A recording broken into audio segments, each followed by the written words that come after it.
tayo. Hindi lang Okay na? basta- Yes! Ang Verable Channel ulit nagbabalik. Maraming salamat. Uy, doon sa mga nurses natin ng mga ano ha, kita mo naman ang mga iniinom na gamot ng lolo nyo. Oh. Vitamin C, zinc, may ano? Herbisartan, may metmorphine, Dafix, is ano to? Rosuvastatin, o di ba? O, alam nila yan sa mga ano natin. Kasi baka sabihin na namang intriga na naman yung mga bashers dyan, no? Charot! Ako, mahal ko ang lahat, pero mas mahal ko ang mga nagmamahal sa akin. Cha, di ba? Ganda lang. Anyway, mahal na mahal ko talaga itong ano, since na naging American Idol, ano siya, first runner-up winner. Kasi ito, hindi magsisinungaling ang mga record ko nung araw. Isa ako talaga sa mga masugi na sumusuporta dito. Yung mga kaibigan namin sa Amerika, tinitext namin para lang iboto ito. And finally, nagkita na kami ni Jessica Sanchez!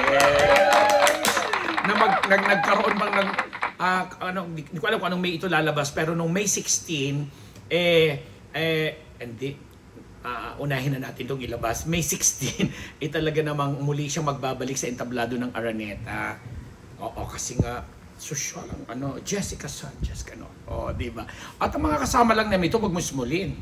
Vice Ganda, Regine Velasquez, Martin Rivera, Gary Valenciano, James Reid, Morissette Amon, and Darren Espanto.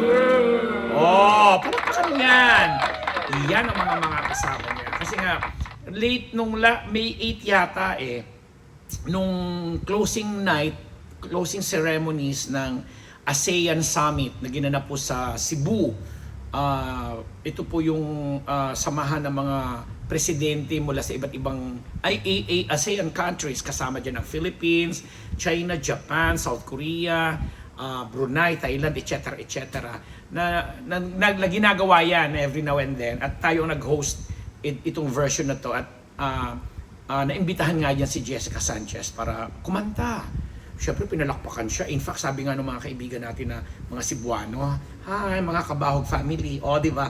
Na nagmistulang nagmistula daw talaga mga clapper, mga fans, yung mga presidente ng mga binanggit kong bansa. At in fact, yung nag-handle kay Jessica Sanchez na career niya sa Amerika, kasi nga, di ba, naging grand winner siya.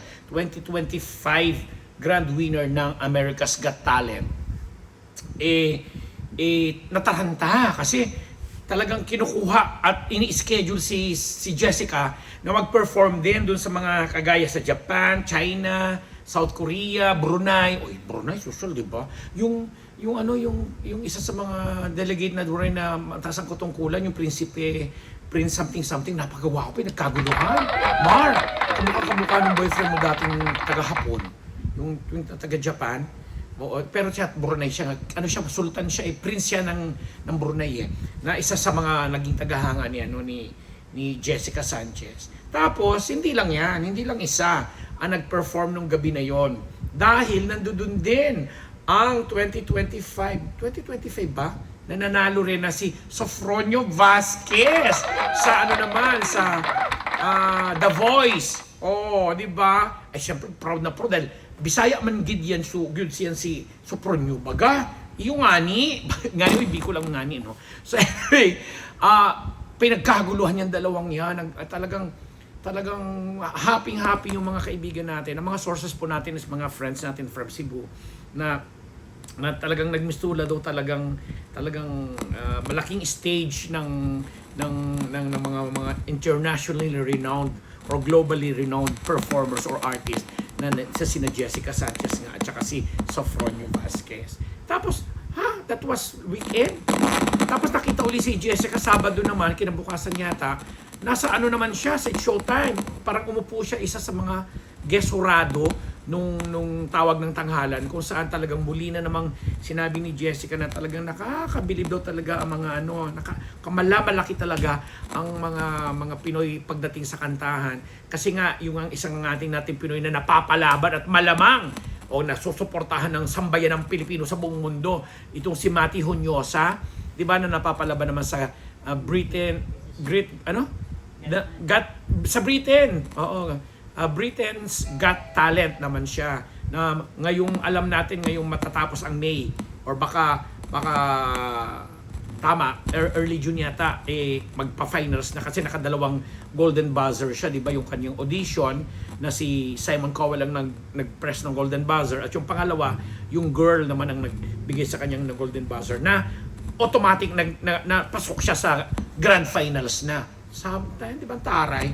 So anyway, hindi masidla walang pasidla ng kaligayahan nga ni Jessica na nakakatuwa dahil kahit isa na siyang mother ngayon kasi nga after 20 years sa pagbabalik niya dito sa America's Got Talent, yun ang pinakaunang singing contest na sinalihan niya when she was only 9 or 10 years old, ganyan, basta nga nasa ganung edad siya. Tapos 20 years after, ngayong 30s na siya, at isa na siyang nanay. In fact, di ba, hinangaan nga siya ng lahat kasi buntis na buntis siya habang kumakanta siya nung pagkataas-taas na kanta na ni Bruno Mars, bonggang-bongga. But anyway, yun, nung Sabado, kinabukasan uli, parang Sunday, ayun na, viral naman yung ginawa niyong pakikipag-duet kay Morissette Amon. Yung collaboration single nila na produce naman or ginawa under Universal Records na ang title ay Stronger Than Before. Na talagang sobrang pagba-viral nito, dinescribe siya ng mga nakapanood at nakarinig na talagang dalawa sa may pinakamahuhusay at pinakamagagaling na boses sa buong mundo na to, ha. Buong mundo, take note. Na si Morissette Amon na kinoconsider na Asia's Phoenix something.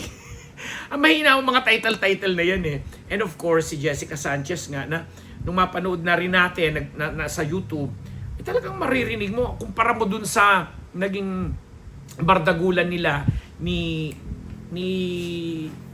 Jennifer Holiday na am I telling you doon sa American Idol na talagang akala mo mga halimaw. This time, mas defined daw, mas klaro, mas may puso, at mas maganda ang blending. With all due respect kay Miss Jennifer Holiday, ha.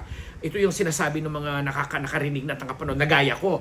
Mas maganda ang blending, yung harmony, at may potential nga itong maging global hit din dahil nga i-release nga ito sa buong mundo. So ang saya lang. And speaking of that nga, isa nga si Morissette sa mga kasama ni ni Jessica sa kanyang concert sa Araneta Coliseum sa May 16 niya, next Friday na yon. At ang promoter niyan ay ang Will Bros Live at sinabi na nga natin kanina, star-studded. Talagang lahat na yata ng pinakamagagaling at pinakamahusay na singer sa bansa inaibita yan. Siyempre, isali mo na si Meme Vice Ganda kasi siyempre Vice Ganda iba yan.